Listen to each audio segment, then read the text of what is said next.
ஹalleluya, good morning. இந்த புதிய நாளிலும் நம்முடைய ஆண்டவரின் வார்த்தைகளை நாம் கேட்கும்படி அவர் எதிர்பார்க்கிறார். அவர் வார்த்தைகளை கேட்க நாம எதிர்பார்க்கிறோம். நாம் ஜெபிக்கும் போது நாம் அவரோடு பேசுகின்றோம். நாம் வசனத்தை தியானிக்கும் போது அவர் நம்மோடு பேசுகிறார். ஆகவே பைபிள், தேவனுடைய வசனம் மற்றும் ஜெபம் செய்வது இரண்டும் ரொம்பவும் அவசியமானது. ஒவ்வொரு நாளும் தேவனுடைய வசனத்தை நீங்க வாசியுங்க.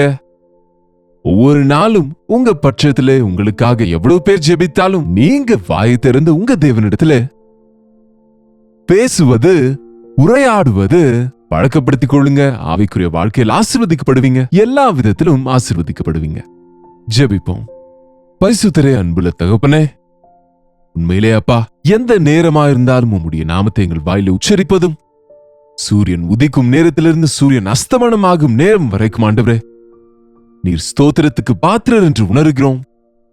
அதே போல எங்கள் நாள் முழுவதும் உம்முடைய பாதுகாப்பை பெற்று வாழும்படியாகவும் உம்மோடு உறவாடும்படியாகவும் எங்களுக்கு உதவி செய்யும்படியாய் இயேசுவின் நாமத்தில் ஜெபிக்கிறோம் பிதாவே, ஆமென்.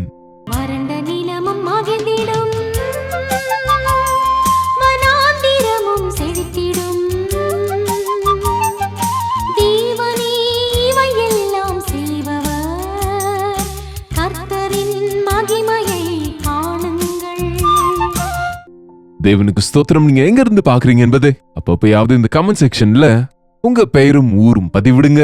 அதை குறித்து நாங்கள் ஆண்டவரை துதிக்க நீங்க உதவி செய்தவர்களா இருப்பீங்க. உங்க பிரைஸ் ரிப்போர்ட்ஸும் பிரேயர் பர்டன்ஸும் இருந்தா அதையும் 8939801234 என்கிற நம்பருக்கு ஒரு டெக்ஸ்ட் அல்லது வாய்ஸ் மெசேஜ் மூலமாக வாட்ஸ்அப் அனுப்புங்க. வேதம் சொல்லுகிறபடி நாம் ஒருவருக்காக ஒருவர் ஜெபிக்க வேண்டியது நம்முடைய கடமையாக இருக்கிறது.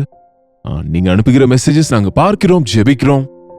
தேவன் நிச்சயமா பதில் கொடுப்பார் என்று விசுவாசிக்கிறோம். நீங்க எங்கிருந்து பார்த்து கொண்டிருந்தாலும், குளோப்ல எங்கிருந்து நீங்க அக்ராஸ் தி குளோப் எங்க இருந்தாலும் நீங்க உங்களுடைய ஜெப விண்ணப்பங்களை எங்களுக்கு தெரியப்படுத்துங்க. இவ்வளவு பெரிய வாய்ப்பை கொடுத்திருக்கிறார் தேவன் உங்களோடு பேசுவதற்கு, இந்த சோசியல் மீடியா மூலமாக தேவனுடைய வசனத்தை கொண்டு வருவதற்கு, ஜெபிப்பதற்கு, இந்த கடைசி காலத்துல இன்னும் இயேசு ஆண்டவரை குறித்து அறியாதவர்களுக்காக நம்ம விண்ணப்பிப்பதற்கு தேவன் தருகிற வாய்ப்புகளை பயன்படுத்துவோம். நாம நமக்காக மாத்திரமல்ல, அநேகருக்காக ஜெபிக்க வேண்டிய கடமை நமக்கு தேவன் கொடுத்திருக்கிறார். நம் எல்லாருக்கும் தெரிந்த சங்கீதம் அநேகருக்கு பிடித்த சங்கீதமாக கூட இது இருக்கும். அநேகருக்கு இந்த சங்கீதம் மனப்பாடமாய் தெரியும்.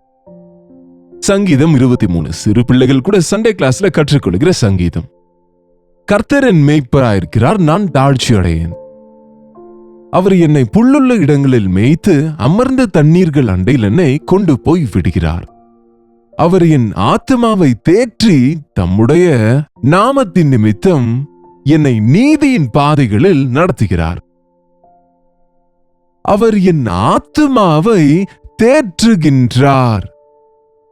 அநேகர் பாருங்க, இந்த காலத்துல அதிகமாக சொல்லுகின்ற வார்த்தை என்னவென்றால், என் மனசு சரியில்லை, என் மனசு சரியில்லைன்னு சொல்லுவாங்க.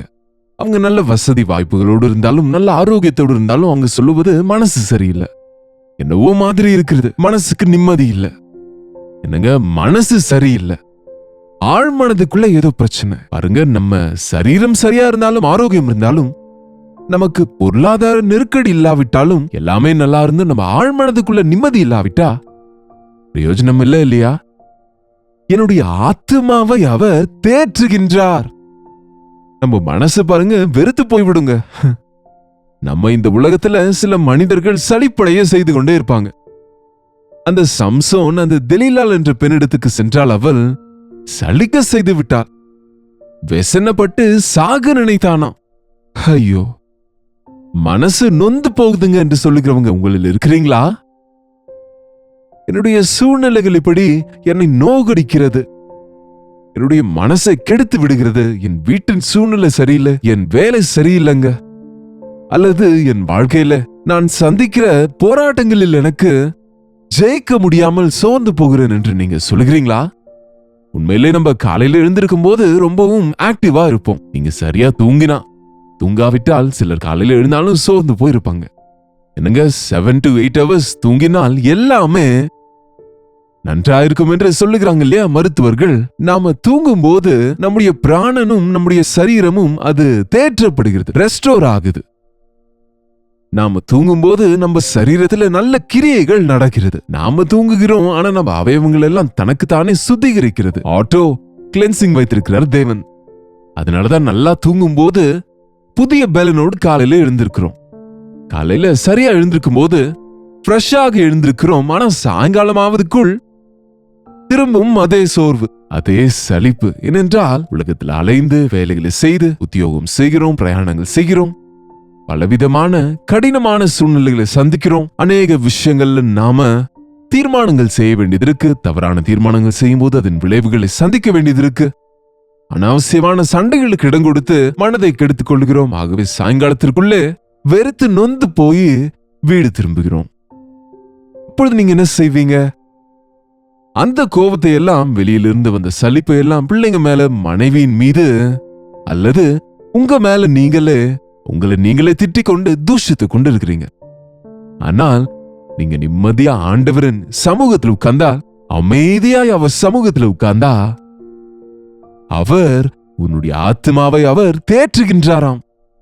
இங்கே 2 முக்கியமான வார்த்தைகளை பார்க்கிறோம். புல்லுள்ள இடங்களில் அவர் என்னை அமர செய்கிறார், அமர்ந்த தண்ணீர்கள் அண்டையில் என்னை கொண்டு போய் விடுகின்றார். நம்ம பலத்தோட இருக்க வேண்டும் என்றால் நல்ல புரோட்டீன் சாப்பிடணும், எக் சாப்பிடணும், சிக்கன் சாப்பிடணும், அதுவும் இதுவும் டானிக் ஏதாவது குடிக்கணும். அந்த ஃபுட்டு இந்த ஃபுட்டுன்னு என்னென்னமோ டப்பா ஃபுட்டுங்க சாப்பிட்டுக்கணும். இன்றைக்கு இருக்கிற ஆரோக்கியத்தை கெடுத்துக் கொள்ளுகிறாங்க. மனிதன் ஆரோக்கியமாக மனசுக்கு நிம்மதியா இருக்க வேண்டும் என்றால், அவனுடைய பிராணன் தேற்றப்பட வேண்டும் என்று சொன்னால், முதலாவது நல்ல காற்று, நல்ல தண்ணீர், ஆகாரத்தை விட முக்கியமாக நல்ல காற்று, சுத்தமான காற்று. எங்கெங்க ஏர் பொல்யூஷன் இருக்குல்ல, உலகம் முழுவதிலும் இந்த பட்டணங்கள்ல ஃபேக்டரிஸால, டிராபிக்கால, இன்றைக்கு பெரிய பெரிய பட்டணங்கள் என்று சொல்லுகிற இடத்துல நல்ல காற்றே இல்ல. திரும்ப இந்த ஏர் பியூரிஃபயர்ஸ் என்று திரும்ப ஆர்டிபிஷியலானதை வைக்கிறாங்க தவிர, அந்த அனலான ஃபேன் காற்று, இந்த குளிர்ந்த ஏசி காற்று, இது நல்லதே கிடையாது நம்ம லங்ஸுக்கு, நம்ம ஆரோக்கியத்துக்கு. பசுமையான இடத்துல, பசுமையான மரங்கள் இடத்துல நம்ம இருந்தா நமக்கு ஃபேன் அவசியம் இல்ல, ஏசி அவசியம் இல்ல. அந்த மரங்கள்ல இருந்து காற்று அருமையா அடிக்கும் போது எவ்வளவு அற்புதமா தேவன் சிருஷ்டியை செய்திருக்கிறார் பாருங்க. நாம வாழணும்னா நமக்கு பிராணவாயு வேண்டும், ஆக்சிஜன் வேண்டும். ஆக்சிஜன் நன்றாக இருந்தா நம்ம இழுக்கிற காற்றில லங்ஸ் ஹெல்தியாக இருக்கும். நம்முடைய லங்ஸ் அது ஹெல்தியாக இருந்தால் நம்ம பிளட் சரியாக சர்க்குலேட் ஆகும். ஆக்சிஜனோடு சேர்ந்து பிளட் சரீரம் முழுவதுக்கும் பிராணவாயுவை கொடுக்குது. ஆகவே நல்ல காற்றை சுவாசிக்கிறவங்க நல்ல ஆரோக்கியத்தோடு, நல்ல இரத்த ஓட்டத்தோடு, அவயவங்கள் முழுவதற்கும் நல்ல பிளட் சர்க்குலேஷன் இருக்கும்போது ஆக்டிவாக இருப்பாங்க. அங்கங்க ஸ்டக் ஆகும்போது கை கால் விழுந்து போகுது பாருங்க, அது ஸ்லோ ஆகும்போது நம்ம டல் ஆகி விடுகிறோம். எவ்வளவு அதிசயமாய் நமக்கு வேண்டிய ஆக்சிஜனை மரங்கள் வெளியேற்றும்படிக்கு நாம கார்பன் டை ஆக்சைடை வெளியே விடுகிறோம், கரியமில வாயுவை வெளியேற்றுகிறோம். கெட்டுப்போன காற்று, அந்த காற்றை இழுத்துக்கொள்ள மரங்களை வைத்தார் தேவன். அந்த காற்றை அது இழுத்துக்கொண்டு நமக்கு நல்ல காற்றை ஆக்சிஜனை கொடுக்குது. அதனாலதான் மரம் செடி இருக்கிற இடத்துல மனுஷங்க, மலைவாழ் மக்கள் எவ்வளவு ஸ்ட்ராங்கா இருப்பாங்க தெரியுமா? அவங்க சாப்பிடுற ஃபுட்டு சாதாரணமானதா தான் இருக்கும். ஆனா அவங்களுக்கு இருக்கிற சூழ்நிலையை பொறுத்து, காற்று நிமித்தம், தண்ணீர் நிமித்தம் அவங்க நல்லபடியா ஆரோக்கியமானவங்களா இருக்கிறாங்க. ஆண்டவர் சொல்லுகிறார், நான் உன்னை புல்லுள்ள இடங்களில் மேய்ப்பேன், உனக்கு நல்ல காற்றை கொடுப்பேன், ஆக்சிஜன் தருவேன், பிராணவாயுவை தருவேன்.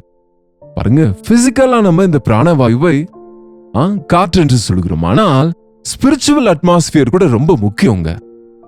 இன்றைக்கு நம்ம எங்க பார்த்தாலும் உலர்ந்து போன வார்த்தைகளை பேசுகிறவங்களா இருக்கிறாங்க, கசப்பான வார்த்தைகளை பேசுகிறவங்க, உலக வார்த்தைகளை பேசுகிறவர்கள். சுற்றி இருக்கிற அவிசுவாசிகள் நடுவே அவங்களோட கொஞ்ச நேரம் இருந்தாலே எங்க மூளையை சாப்பிட்டு விடுகிறாங்க என்கிறாங்க. என்னங்க, நம்ம மனசெல்லாம் கெட்டு போய்விடும், நம்ம இருதயெல்லாம் கலக்கம் அடைந்துடும், அனாவசியமான விஷயங்களாலே நிரப்பப்படுகிறோம். இன்றைக்கு அதனாலதான் தேவ பிள்ளைகளோடு நாம் இருந்தால், ஜெபத்திலே செலவிட்டால், ஆண்டவரிடத்துல ஜெபிக்கிறவர்களோடு கூட நீதியையும் அன்பையும் விசுவாசத்தையும் சமாதானத்தையும் பின்தொடர சொல்லி வசனம் சொல்லுது. தேவ பிள்ளைகளோடு தேவ ஆலயத்துக்கு செல்லுங்க, இப்படி தேவனுடைய வசனத்தை தியானிங்க, தேவனை துதிக்கிற பாடல்கள் மூலமாக உங்க இருதயத்தை தேற்றிக் கொள்ளுங்க. பாருங்க, ஆண்டவர் சொல்லுகிறார், பசுமையான இடத்தில் உன்னை படுக்க வைக்கிறேன். தூங்குறீங்களா நீங்க? முதல்ல எவ்வளவு நேரம் தூங்குறீங்க? தூங்குற கொஞ்ச நேரமும் நிம்மதியா தூங்குறீங்களா? பாருங்க, ஆண்டவர் சொல்லுகிறார், யாருடைய மனது ஆண்டவரை உறுதியாய் பற்றி கொள்ளுமோ அவனை பூரண சமாதானத்துடன் காத்து கொள்ளுவாராம். பாருங்க, ஆழ்ந்த நித்திரை இருக்கும் நமக்கு ஆண்டவர் மன நிம்மதியை கொடுக்கும் போது, அவர் மீது நம்பிக்கை வைக்கும் போது, நம்முடைய பாரமெல்லாம் அவர் மீது போட்டுவிடும் போது நிம்மதியாக தூங்க முடியும். இரண்டாவது, அமர்ந்த தண்ணீர்கள் அண்டையிலே என்னை கொண்டு போகிறார். சுத்தமான தண்ணீர். நம்முடைய சரீரத்துல கிட்டத்தட்ட 50-65% தண்ணீரால இருக்கிறது. அந்த தண்ணீர் சதவீதம் சரியா இருந்தா நம்ம ஹைட்ரேட்டடாக இருக்கும்போது நம்முடைய ஆரோக்கியம் சரியாக இருக்கும். இன்றைக்கு பாருங்க, நல்ல தண்ணீர் கிடைக்காது. நல்ல தண்ணீரை வாங்கணும், நல்ல தண்ணியை குடிக்க மாட்டாங்க. ஆகவே என்ன ஆனது? கிட்னி பிரச்சனைகள், லிவர் பிரச்சனைகள், அநேக விதமான சரீரத்துல அவயவங்களிலே நிறைய குறைபாடுகளை நம்ம பார்க்கிறோம். அந்த தண்ணீரை குடித்தாலும் கூட அது மினரல் வாட்டர் என்கிறாங்க. ஆனா அதுல என்னென்னமோ கலந்து ஃபில்டர்டு வாட்டரினாலே நன்மையை விட தீமை தான் அதிகமாகுதுன்னு சொல்லுகிறாங்க. குளத்து தண்ணீரை அன்றைக்கு குடிப்பாங்க, அல்லது ஓடுகிற நதியிலிருந்து தண்ணீரை குடிப்பாங்க. அது எவ்வளவு ருசியாக இருக்குமோ. நான் நீலகிரி மலைகள்ல இருளர் மத்தியில ஊழியம் செய்த போது அங்க எங்கேயும் கிணறு இருக்காது, வாட்டர் பாட்டில்ஸ் ஒண்ணுமே இருக்காது. அங்க சில நீர்நிலைகள் இருக்கிறது. அங்க பவானி சாகர், அந்த பவானி சாகர்ல இருந்து தண்ணீர் அப்படியே பாறைகள் மேல போகும். அந்த தண்ணீரை வாட்டர் பாட்டில் பிடித்து பார்த்தா எவ்வளவு கிளியராக இருக்குமோ, அது எவ்வளவு ருசியா இருக்குமோ. ஓடுகின்ற தண்ணீர் ஃபில்டர் ஆகிவிடுது. அதுவே ஆண்டவர் சொல்லுகிறார், அமர்ந்த தண்ணீர் அண்டையில உன்னை கொண்டு போகிறேன். நான் உன்னுடைய ஆத்மாவை தேற்றுவேன், உன்னை நடத்துவேன். நல்ல காற்று, நல்ல தண்ணீர். நல்ல தண்ணீர் குடிக்கும் போது நமக்கு ஆரோக்கியம் இருக்கும். ஈவன் இப்போ பிளாஸ்டிக் வாட்டர் பாட்டில்ஸ் குடிக்கிறதுனால அந்த பிளாஸ்டிக் உடலுக்குள்ள போகிறது என்று, அதனால கிட்னி பிரச்சனைகள் மற்றும் கால் பிளாடர் பிரச்சனைகளும் மற்றும் ஜீரண கோளாறுகள் ஆகிறது என்று கண்டுபிடிக்கிறாங்க. எப்பொழுது நம்முடைய வயிறு சரியா இருக்காதோ நம்ம மனசும் சரியா இருக்காதுங்க. உங்களுக்கு தெரியும் இல்லையா? உங்களுக்கு வயிற்று வலியாக இருக்கும்போது உங்களால நிம்மதியா இருக்க முடியுமா?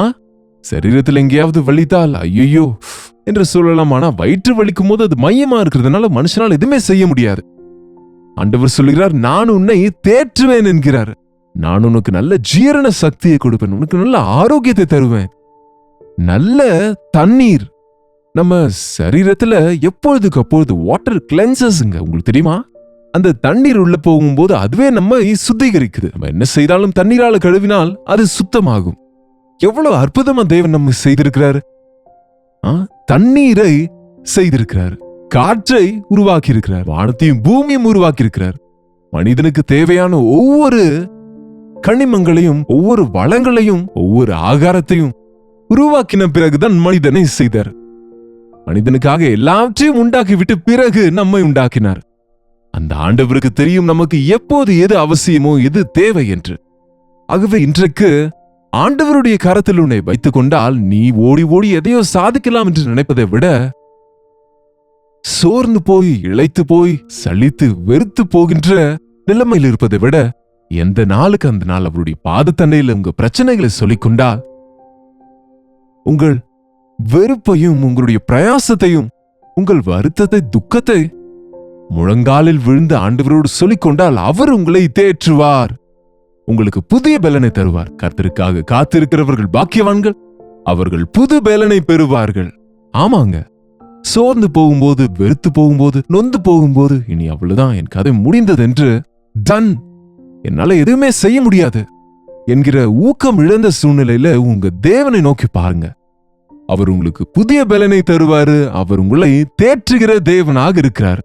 உங்க மனசுக்கு நிம்மதியை கொடுப்பாரு, உங்க சரீரத்துக்கு ஆரோக்கியத்தை தருவார். உங்கள் மூலமாய் தேவன் தம்முடைய திட்டங்களை நிறைவேற்றுவார். ஜெபிப்போம். பரிசுத்தரே, அன்புள்ள தகப்பனே, உமக்கு நன்றி ஆண்டவரே. அநேக முறை ஆண்டவரே நாங்களே ஓடி ஓடி இந்த உலகத்துல எதையாவது சாதிக்கலாம் என்று புத்திசாலித்தனமாக எங்கள் சரீரத்துக்கு ஆரோக்கியத்தையும் எங்கள் மனதுக்கு நிம்மதியையும் பெற்றுக் கொள்ளலாம் என்று நினைக்கிறோம். தவிர எங்கள் நல்ல மேய்ப்பராக எங்களை இரவும் பகலும் நீர் காத்துக் கொண்டிருக்கிறீர், எங்கள் தேவைகளை எல்லாம் சந்திக்கிறீர் என்று, எங்களுக்கு தேவையான சிறப்பான ஆகாரத்தை தருகிறீர் என்று, வானத்து பறவைகளை போஷிக்கிற தேவன் எங்களை போஷிப்பீர் என்று, எங்களை தேற்றுவீர் என்று உம்மை நம்புகிறோம் ஆண்டவரே.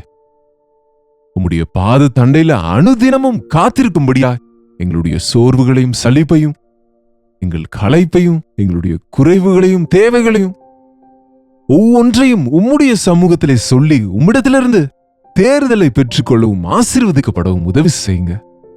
இந்த நிகழ்ச்சியை பார்க்கிற யார் யார் என்று சோர்ந்து போயிருக்கிறார்களோ, வெறுத்து போயிருக்கிறார்களோ, நொந்து போயிருக்கிறார்களோ, என் தேவன் மீது என் நம்பிக்கையை வைக்கின்றேன் என்று உம் பக்கம் திரும்புவதற்கு ஆவிக்குரிய பலத்தை பெற்றுக்கொண்டு முடிய சாட்சிகளாக வாழ உதவும்படிக்கு இயேசுவின் நாமத்திலே ஜெபிக்கிறோம் பிதாவே, ஆமென்.